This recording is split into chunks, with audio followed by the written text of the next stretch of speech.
It's the start of another month, so it's time to catch up with some Hoyas around here. It's September, and I don't know where this year has gone, but I am not done with summer yet. So join me with a tasty beverage of your choice close to hand while we do some 5, 4, 2, and 1 year Hoya updates.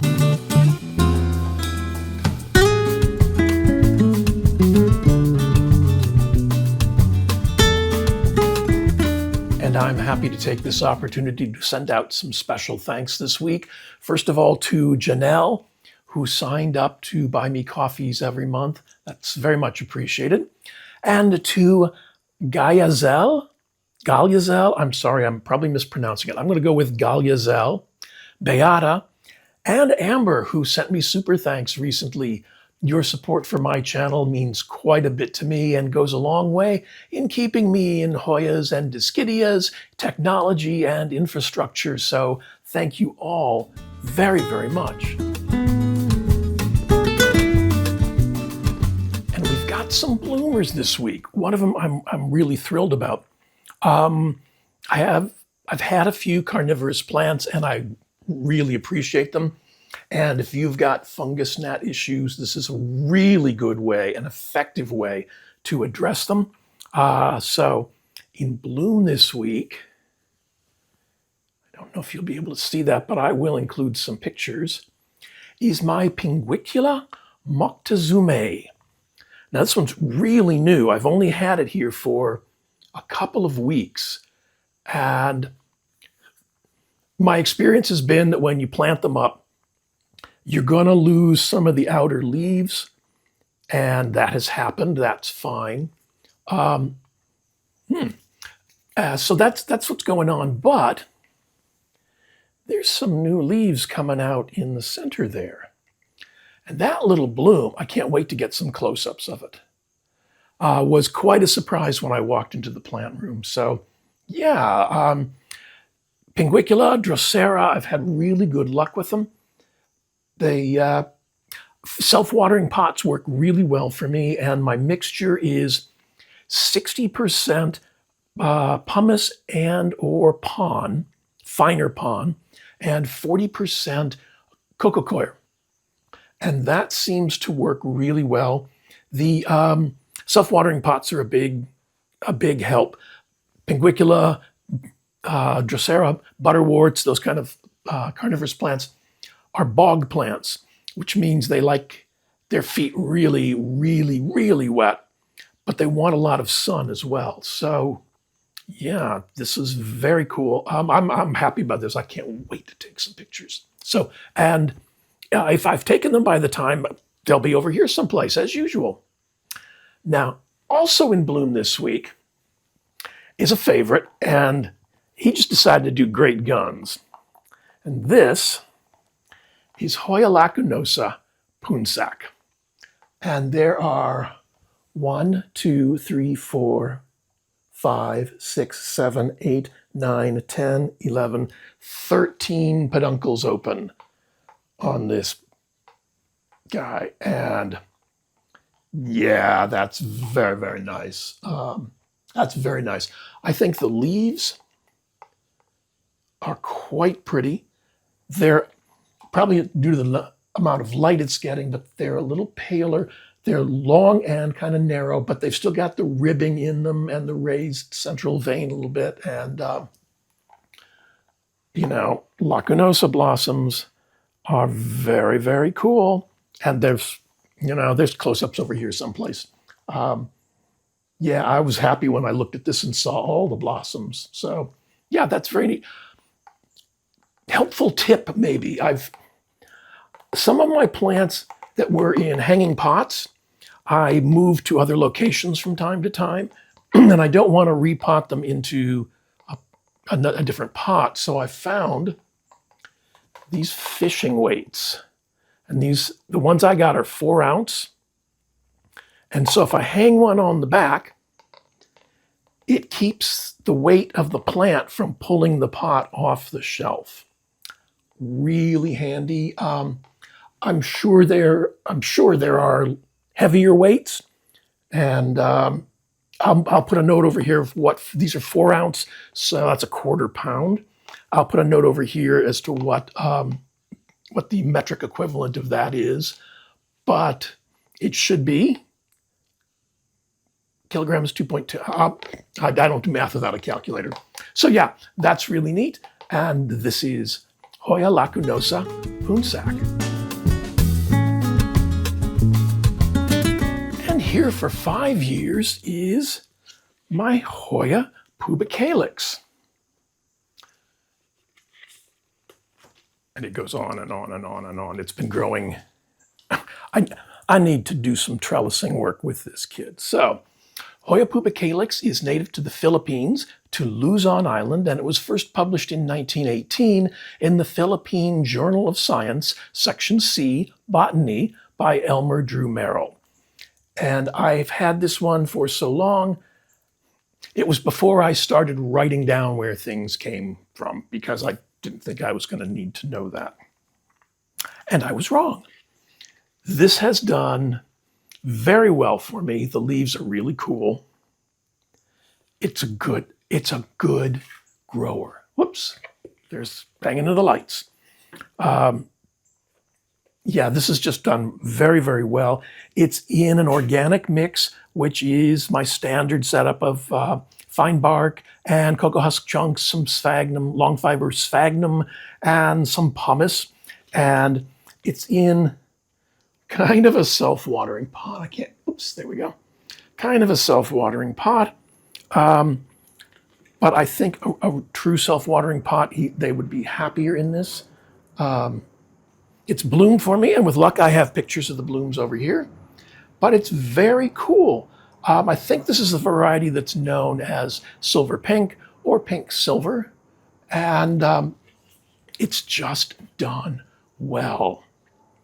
You know, as I always say, those classic Hoyas are classic for a reason.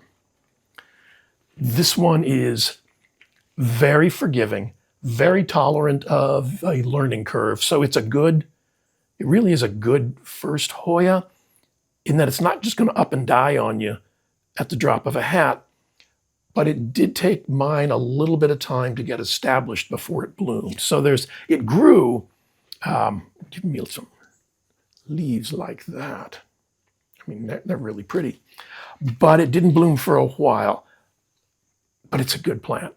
It's a good plant. If you can get by with not having blooms right away, you know, like within the first year, yeah, this is a good choice. Yeah, I'm just curious, because I didn't measure it. And I'll have to find the measuring tape. What did I do with it? Who knows? Okay. I put it someplace safe. But yeah, this has done very, very well for me. It's a very cool plant. And yeah, this is Hoya pubicalyx.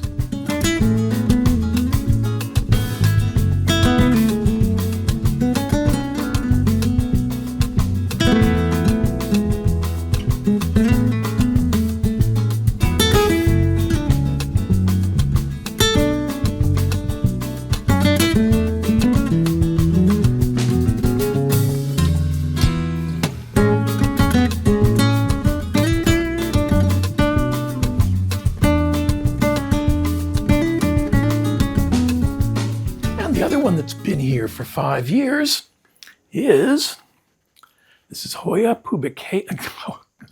carnosa, Tricolor, sometimes sold or known as Crimson Queen.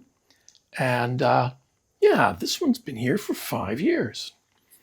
Now, Hoya carnosa is native to South Central and Southeast China and Hainan Island, to Japan and the Nansei Shoto, to Laos and Taiwan. And it was first published in, this title, in 1810 On the Asclepiadae, a natural order of plants separated from the Apocynae of Jushu. I know. One day I will learn to pronounce this, and people have sent me pronunciation guides, and I get here in front of y'all, and it just goes out of my head. Anyway, it was published by Robert Brown, and this is another one that I've had for so long I didn't write down where it came from. Now, there's a whole story behind Crimson Queen and Tricolor and who is what and why, and I don't feel like getting into it. Not today, anyway. This one has been patient with me. This is one of my first Hoya. Matter of fact, I think, did it come in as part of a set? Oh, it needs to be washed. I'm not sure, but it was one of the, no, I think I ordered this one. I think I killed all the ones that came in the starter pack. This is one I ordered online, and there were 2 cuttings. So I didn't know, I mean, I had it planted in cactus soil and a terracotta pot, and it was not doing well. And I didn't know why, because that's what everything on the internet told me. Yeah, well, they lied. They lied. Look at that. That's just beautiful. Just gorgeous. Anyway, since I discovered there were 2 cuttings in the pot, I thought, okay. And I had seen people talk about bark and sphagnum and a net pot. I thought, all right, what I'm going to do is I'm going to leave one in a soil mix and terracotta, because I like terracotta, but you know, it doesn't work for everything. And I would put the other one in bark and sphagnum in a net pot with a cover pot. And so this is the one that went into the bark and sphagnum. And it did okay for a while, but then as my experience has shown me, oftentimes a 4-inch net pot with bark and sphagnum does not hold enough moisture when a plant gets to be to a certain size. That was what happened with this. The small pot just couldn't hold enough for it, hold enough moisture. It was drying out. So when I learned about self-watering, oh, there's actually, oh, lucky you. Oh, there's roots. Okay. When I learned about pond and self-watering, I thought, you know, I'm gonna make the move with this one. And I did, and that's been the result. Now, you know, pond isn't the answer, it's an option. But this is done really well. This one lives in my southwest facing window year-round, which is why it's dusty. But it has done well there. It gets a good amount of light in the summertime, but the sun's at a higher angle and I have enough trees that it's shaded and dappled light. And in the winter, the sun is at a lower angle and it's less intense, so it does all right there. When I went to bring it out for this, he had gone on a little adventure. So I have to do some trellising work with this one too. There are some new cute little leaves in there. And there's some, where did I see some more? There's some more tucked in here. Back in there. So it's doing okay. This is a pretty plant. I mean, classic Hoyas are classic for a reason. That's very, very pretty. So yeah, this is, I mean, everyone's got one of these. You can find them everywhere. As I said, you might see them labeled as Crimson Queen, and everybody thinks that every Hoya that looks like this, or every carnosa that looks like this, is a Crimson Queen, and it's not necessarily, but that's that story I don't want to get into. Anyway, you can find them everywhere. They're fairly hardy, they're fairly forgiving, and, what else do I have to say? This is Hoya carnosa tricolor, sometimes known as Crimson Queen.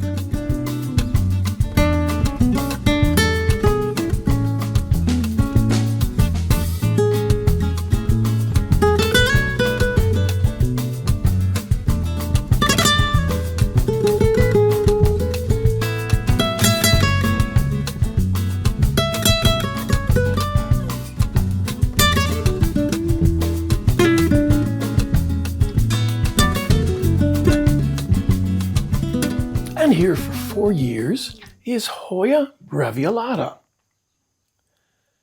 Now, Breviolata is native to Sulawesi in Indiana, Sulawesi in Indonesia, and was first published in 2001 in Blumea, Tijdschrift voor de Systematiek aan de Geografie der Planten, a journal of plant taxonomy and plant geography by Klein and Donkerlaar.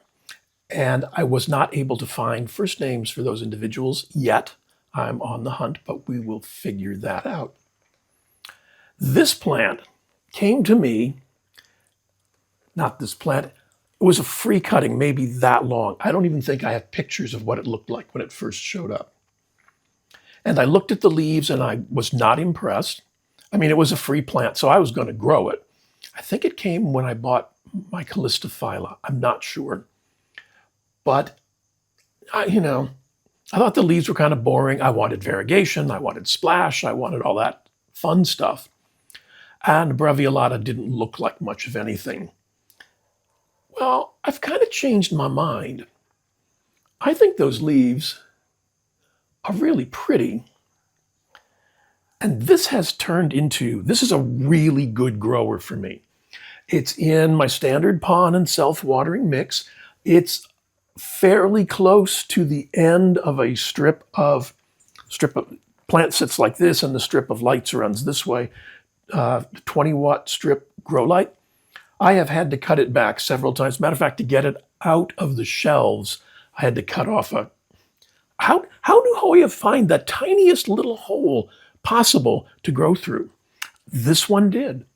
The new leaves come in with some really nice color on them. Let's see if I can, there's water in here. Try not to pour it everywhere. It has bloomed for me, and I should. If I was a good boy and took pictures of them, they'll be over here. This is done really, really well. It's not splashy. It's not variegated. But that's a really nice bunch of green hanging on the wall. So this has done okay for me.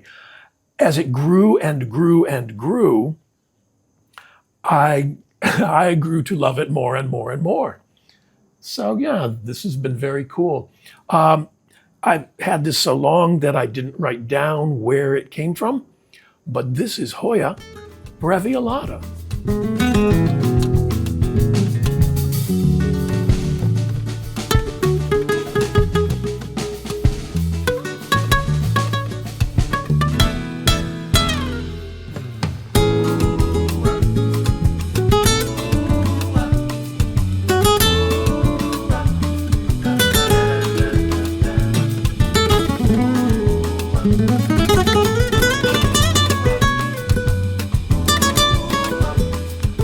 And the next one here for 4 years is my small Hoya wayeti. Now, Hoya wayeti is native to the Philippines. It was first published in 1993 in Fraterna, Official Bulletin for the International Hoya Association, by Robert Dale Kloppenberg. And I picked this one up at Jordan's Jungle in Pawtucket, Rhode Island, because I was out looking around for Hoya, and I wanted to buy one. I wanted to add to the collection, and so I picked this one up. It has bloomed for me, and with luck, there's Petuncle down there. With luck, I was good and took pictures. They'll be over here. But yeah, it's done okay. And that's not due to the plant, that's due to the operator. So it started off in a soil-based mix, like they usually do at most plant shops. And it was peaty and perlite, and I never liked that mix to begin with. So I moved it, rinsed it all off, and that was a fairly easy move. And I moved it to bark and sphagnum net pot, cover pot. And it did okay. It didn't die, neither did it thrive. So I kept it there. I was not terribly impressed. Sometime later, I found a big pot of Hoya wayeti at a big box store, and so I bought that one. You saw that in the first video of the tour, and it's growing really well. But this one was pokey, And I finally realized that setup was not good for it. So I recently moved it to, it's in a standard organic mix because the roots were so entwined in that bark and sphagnum that I wasn't going to try and pick them out at that point. And so it's in an organic mix in a self-watering pot, and it's recovering from that move. He's doing okay, but you know, we lost a couple leaves in the process, so we're working on that. But yeah, this is, you know, if I like splash, I like variegation, but I also just like green leaves. So this and several others like the breviolata fill my need for just plain green leaves. And as I've said before, if everything in your collection is splashy and variegated, then nothing stands out. Mix it up. As I said, this one came from Jordan's Jungle in Pawtucket, Rhode Island, and this is Hoya Wayeti.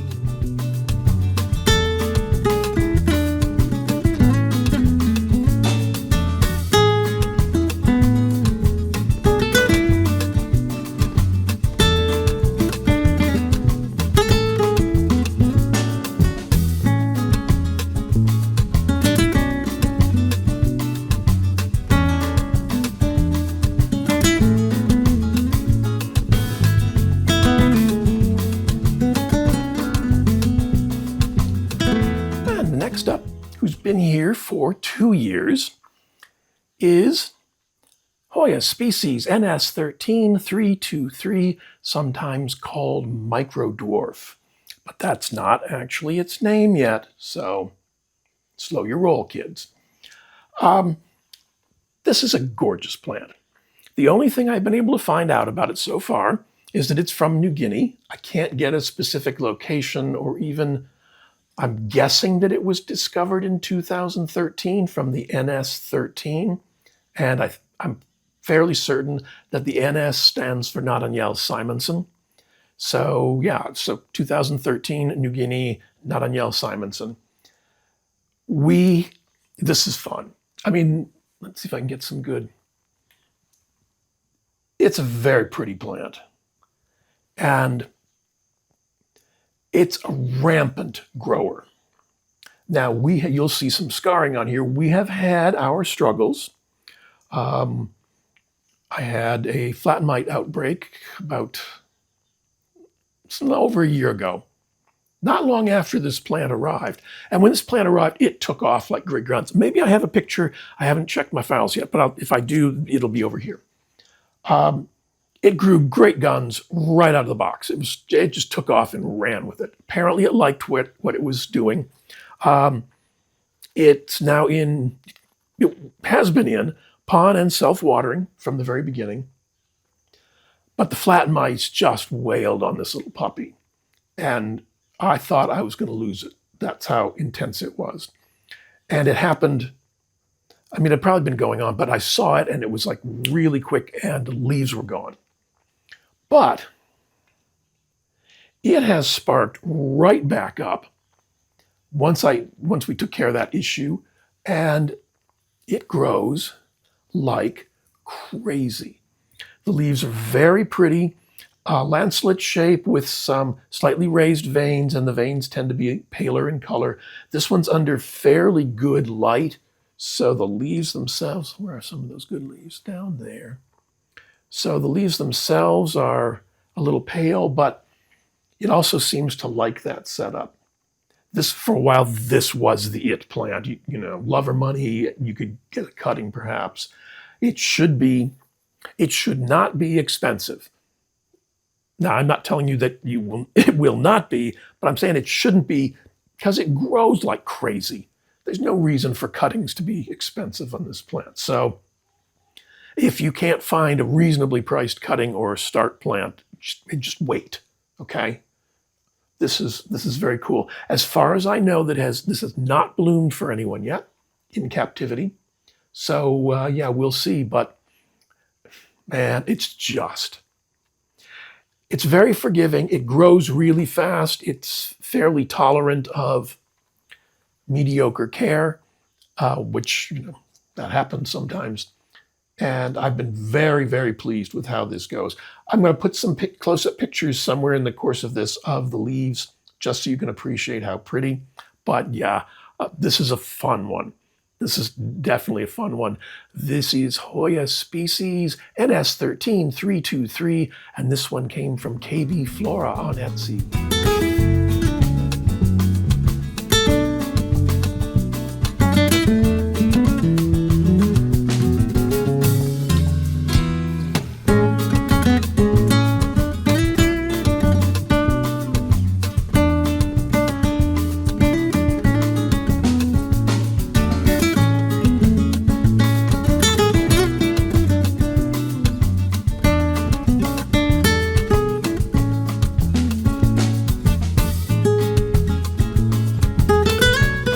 Here for 1 year is Hoya carrii NS13064. Now, Hoya carrii is native to Papua, the island of New Guinea, the Oro province, and was first collected in 1935 and 1936 by C.E. Carr, and when it was officially published in 2017 in Gardens Bulletin by Paul Irwin Forrest and David J. Little, and then republished by Danielle Simonson and Michaela Rhoda, they named it after him. So this has done very well. This is my second try with carrii. The first one got away from me. We'll leave it at that. The leaves are, see if I can do this without, rather neat, rather sort of plain, but they're dark green. And so there is a lighter vein, slightly recessed vein that runs through the middle of the lancelet-shaped leaves. And I think this one, I wasn't paying attention, and it shot up the trellis and got up here and branched. So I think in the near future, like I need one more thing on my to-do list, I'm going to cut this trellis apart, put a new one in, and re-trellis the plant, because I think it will do better. And yeah, I think it will just do better. It's very, very pretty. As soon as I saw this one for the first time, I thought the leaves were, let's see if I can get this to cooperate with me. I have to make sure it can't see me, because it wants to focus on me. And everything should focus on me. The leaves are very neat, very pretty. This one has not bloomed for me. I should have a picture somewhere, and it should be over here now, of what it looked like when it arrived. But yeah, this second one did very, very well. The vines are kind of fine. The leaves, I just like the leaves. And I think when I trellis this a little bit more effectively, it's going to look much better.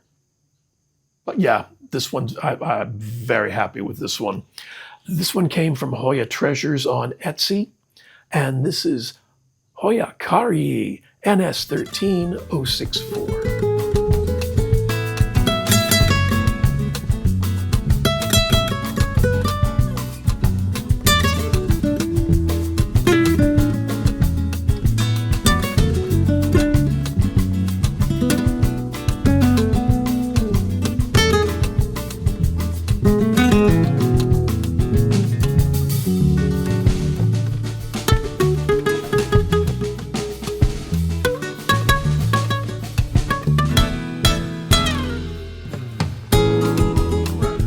Another 1 year resident is Hoya McGillivray. Now, Hoya McGillivray is native to Australia, to Queensland, North Queensland specifically, and was first published in 1914 in Queensland Agricultural Journal by Frederick Manson Bailey. And it's definitely cool. You buy this plant for the blooms, which are those big purple goth kind of things. Mine hasn't bloomed yet, but it's growing actively, and the leaves are kind of cool. Now, with luck, I have a picture of what it looked like, and it's appearing as we speak or prior, or, And I ordered this one, well, for the blooms, because they're really pretty. But I had been given a cutting of Hoya kaimuki. And kaimuki is a hybrid of McGillivray and Archboldiana. And so I thought, well, let's get one of the parents. So yeah, this has done, I think, pretty well since it first arrived. It's branched right in there. And there's one vine coming out. There's two vines coming out. One of the vines wraps around and it's got all this new growth. So for 1 year, I think it's doing pretty well. It lives in, it does need I need to stabilize this trellis.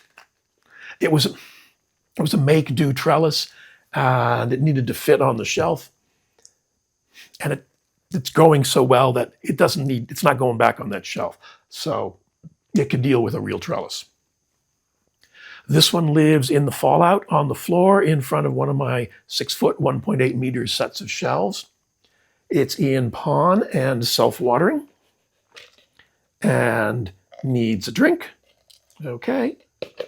And has done really well there. So yeah, it's going to get a drink and a new trellis. Add that to the to-do list. And yeah, we'll see what we can get out of this one.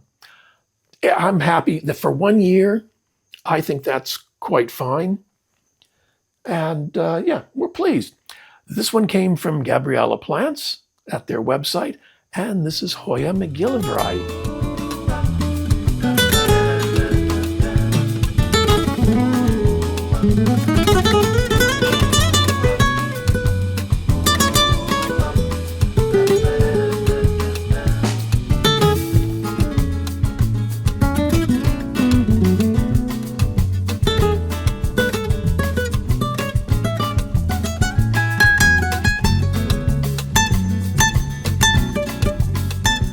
Another 1 year resident. It's my little Hoya Peltata. Now, Peltata is native to the island of Borneo, part of the island of Borneo in Indonesia. It's native to Kalimantan, North Kalimantan, Nunukan, actually, to get more specific. It was first collected in 1953, but not published until 2022, and it was published by Michaela Rhoda and Sri Rahayu. And Peltata, the name, refers to the leaves which have a peltate characteristic. And I had to go look that up myself.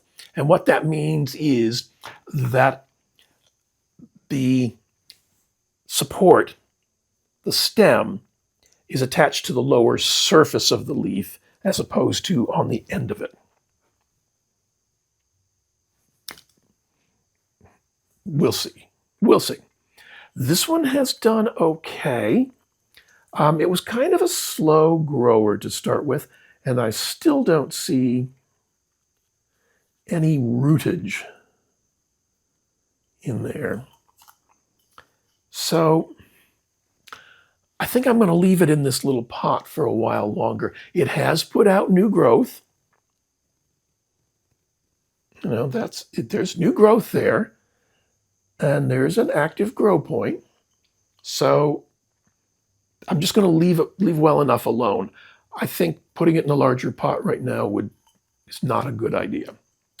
So it's in a plastic cup in pond, in a glass yogurt cup, and it's doing okay there. Yeah, fingers crossed. Tiny leafed Hoyas can be really fun. When you put this next to like Vitellinoides or Siluaceana, you get a real feel for the breadth of this genus and why it's so much fun. So yeah, this one came from Planting with Wine on Etsy, and this is Hoya Peltata.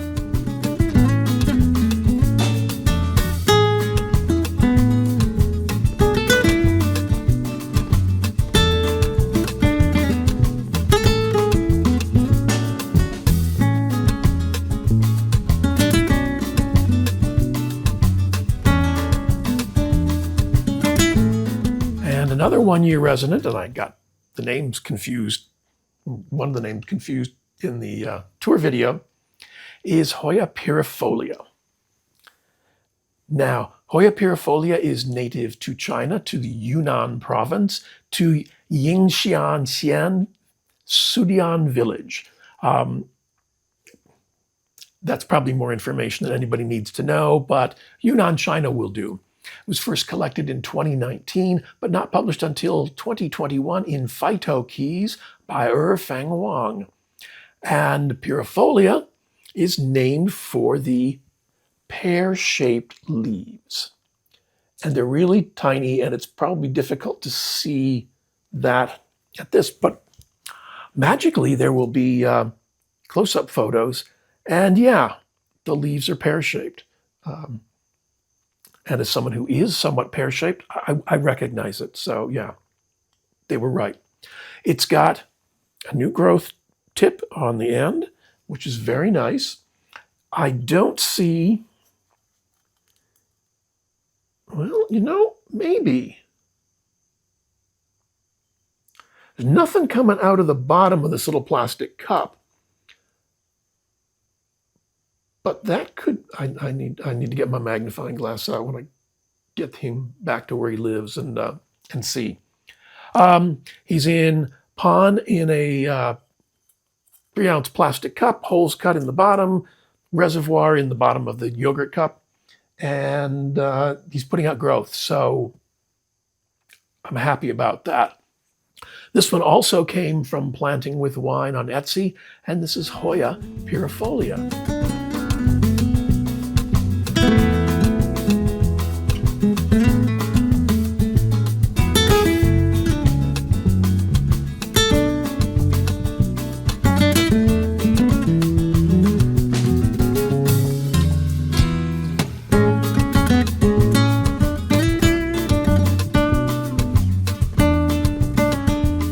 Also here for 1 year is Hoya ruthiae, UT168. Now this plant, this Hoya, is native to Malaysia, to the island of Borneo, from Sabah province, Lahad Datu, Bukit, which means hill, so Bukit Baturong, Baturong Hill. It was first collected in 2000 and published in 2015 in Phyto Keys by Michaela Rhoda. And it is named after Ruth Q, who was a British botanist and expert on tropical begonias. And this has done, and I should have a picture of this one because I was good about it frequently at the time this arrived. And it's done fairly well. I got it because of the blossoms, because they're very, very pretty. It's something of a slow grower, but it has done well. The leaves have I don't think it'll show up. There's sort of a sheen to them. Let's see if I can get, I'll just turn it and hope for the best. It has sort of a sheen. There's a little bit of splash. The leaves are, it's not a thin-leafed, well, it could be considered a thin-leafed Hoya, but I wouldn't consider it a thin-leafed Hoya. I would consider it whatever the next step up is. Well, I mean, like the new leaves are kind of flexible. The older leaves are really, really firm. So maybe it's just a question of time. Yeah, but it has done well. It came in an organic mix, and when I took it out of the pot and examined that, it's got a fine root system, and trying to separate that from the organic mix, which was, I think, bark, primarily bark, maybe some sphagnum and some other stuff in there. It was just not, that was not a smart choice to make, so I didn't make it.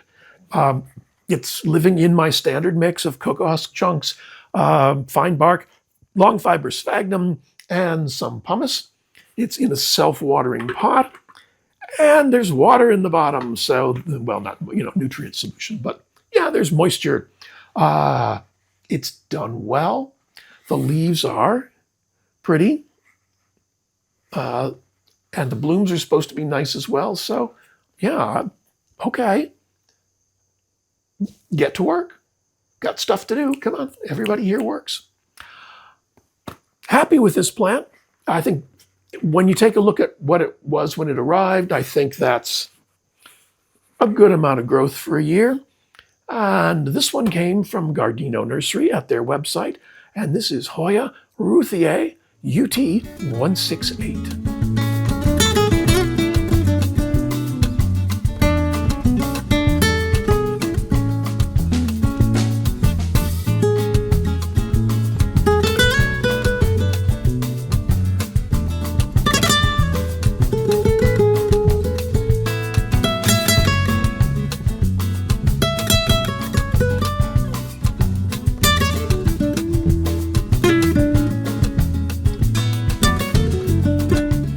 Next we have Hoya species Chang Island IML 1508. And this is kind of cool. Whoop, hey, whoop. Behave, behave, behave. Now, oddly enough, species Chang Island comes from Chang Island in Thailand, and it was first published by David and Iris Marie Little. And that's the IML, Iris Marie Little.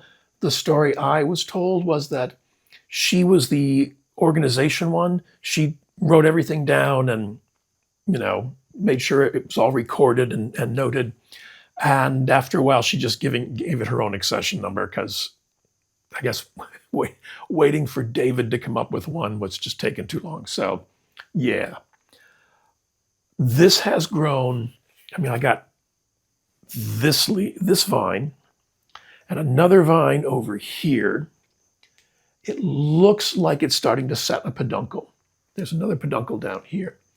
I think it has tried to bloom a couple times for me, and something made it unhappy and it didn't succeed. And now I think the leaves are just a little pale. I mentioned this in my tour video. So I think it needs to go to lower light because, let's see if this one shows off well.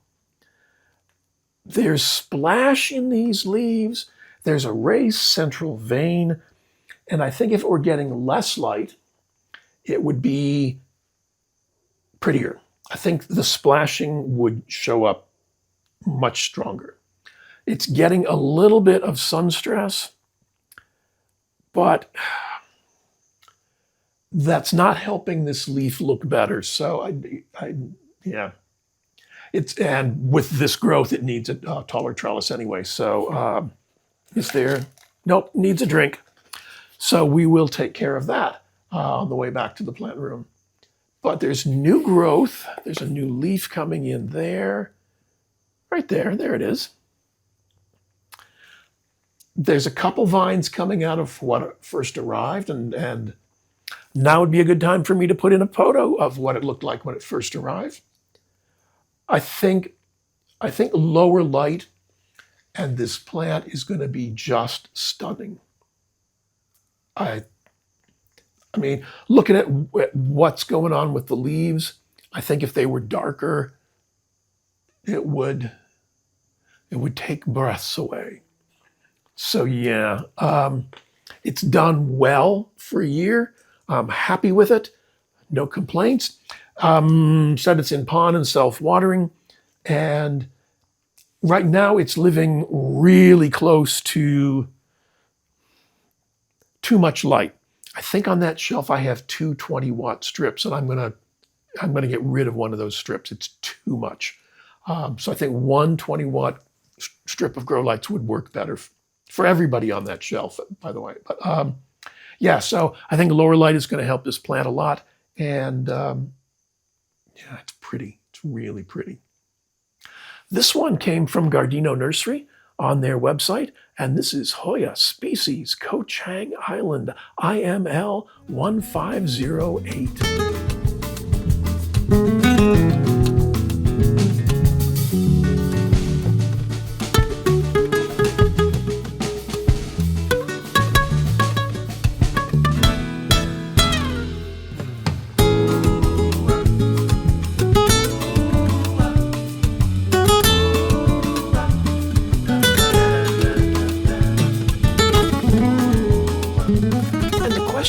comments this week is, what's your most expensive Hoya? Now, I don't want to know the price. That's none of my business, nor anybody else's. But I want to get a feel for what's expensive where. So you can just say, you know, I'm in Rhode Island and my expensive Hoya was this. Or I'm in Germany and my expensive Hoya was this. Because if you look around online, you'll often see that plants that are really inexpensive here can be very expensive in Europe. And you'll look and say, what? Stuff that's easy to come by here can be difficult in Australia and New Zealand. Some of that's due to their import regulations. I get that. But what's expensive where you are? Now, keep in mind that if I live in Rhode Island and I order the plant from California, that doesn't mean the plant's expensive in Rhode Island. But so you can just say the U.S. that in the U.S. you found this plant to be expensive. And yeah, I think that'd be kind of interesting, you know, curiosity. So yeah, in the comments below, let me know. And as always, I want to thank you for choosing to spend a little bit of your time with me this week's end. Please remember to click the thumbs up button, the like button, the subscribe button, and the notification bell. They all really help my channel grow. A lot of the products that you've seen me use are available through my Amazon storefront. Link in the description. If you're in the market for grow lights, I have a discount for you if you visit the Sansi Light webpage, and that link is in my description as well, and use my code planted in RI, you'll receive a 30% discount. So yeah, I get a small commission on the sales, but it doesn't increase your price and helps support the channel. If you would like to help support the channel in other ways, there's a link in the description to my Buy Me a Coffee page, or there's a 3 dots button down here, or a thanks button, or a more button.